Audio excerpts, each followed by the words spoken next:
mantan Sekjen ESDM Waryono Karno. Ya, selain itu KPK juga memeriksa Hakim Mahkamah Konstitusi dalam penyidikan kasus suap pemilu kada Kabupaten Lebak. Nah, informasi selengkapnya disampaikan Dila Larasati langsung dari gedung KPK. Dila. Ya, Sofian dan juga pemirsa, hari ini KPK mengagendakan beberapa pemeriksaan untuk beberapa kasus, diantaranya ialah kasus suap di lingkungan ESDM dan juga kasus sengketa pilkada di Mahkamah Konstitusi. Untuk kasus suap di lingkungan ESDM, hari ini KPK memanggil atau memeriksa Sri Utami yang merupakan Kepala Bidang Pemindah Tanganan Penghapusan dan Pemanfaatan Barang Milik Negara. Sri Utami sendiri ini merupakan pemanggilan yang ketiga sejak 19 Februari dan 21 Februari lalu sudah dipanggil 2 kali. Dan Sri Utami juga sudah dicekal atau dicegah berpergian ke luar negeri karena kasus ini. Bahkan rumah dari Sri Utami sudah digeledah dan kantornya pun di Pusat Pengelolaan Barang Milik Negara atau PPBMN sudah digeledah dan penyidik menemukan uang senilai kurang lebih 2 miliar rupiah. Dan setelah di-cross-check ke Kementerian ESDM, ini diakui sebagai honorarium pegawai. Sebenarnya ini merupakan kasus pengembangan dari kasus suap SKK Migas yang melibatkan Rudy Rumbiandini yang rencananya sidangnya akan digelar hari ini di Gedung Tipikor. Dan Sri Utami diperiksa untuk tersangka Waryono Karno yang sudah ditetapkan sebagai tersangka sejak 9 Januari 2014 lalu. Dan Waryono Karno ini di ruang kerjanya ditemukan uang sebesar 200 US dollar. Dan selain memeriksa kasus korupsi di lingkungan SDM ataupun SKK Migas, hari ini KPK juga terus menelusuri dugaan suap menyuap di kasus sengketa pilkada di Mahkamah Konstitusi. Hari ini ada 5 saksi yang dipanggil atau diagendakan diperiksa oleh KPK.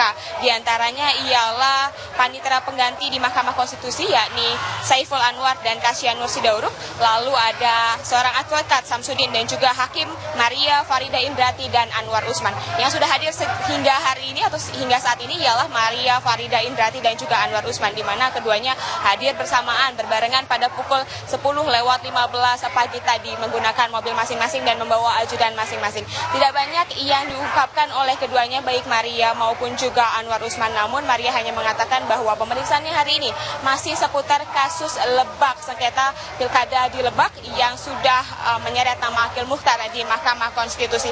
Dan Maria Farida, keterangannya dibutuhkan oleh penyidik Komisi Pemberantasan Korupsi dikarenakan berada dalam satu panel dengan Akil Mukhtar dalam mengadili perkara Pilkada Lebak. Dan Pilkada Lebak ini seperti yang sudah banyak diketahui melibatkan juga Tubagus Heriwardana dan juga Akil Mukhtar. Lalu yang sudah Maria mengaku ditanya seputar kasus Lebak hanya melengkapi berkas-berkasnya, dan pada pemeriksaan kedua sekitar Desember tahun 2013 lalu Maria mengaku tidak ada kejanggalan ataupun tidak ada intervensi dari Akil Mukhtar untuk memenangkan salah satu kubu dalam sengketa pemilu kada di Mahkamah Konstitusi.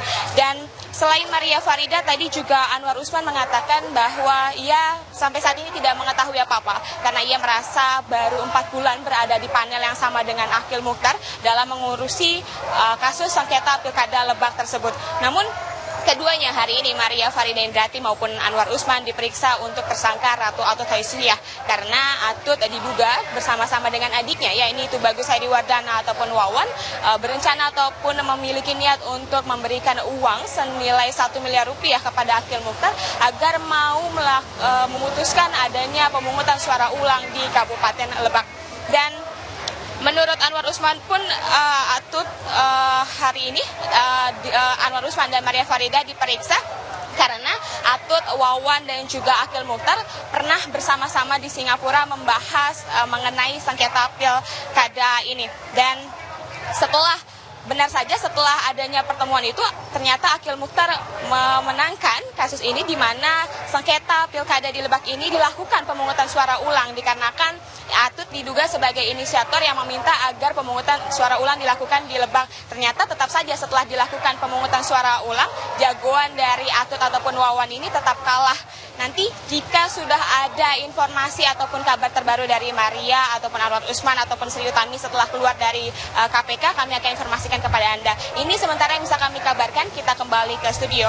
Sofian. Iya, Dila, ini satu pertanyaan lagi. Apakah Anda mengetahui informasi terbaru mengenai kondisi kesehatan Tubagus Heriwardana dari pihak KPK?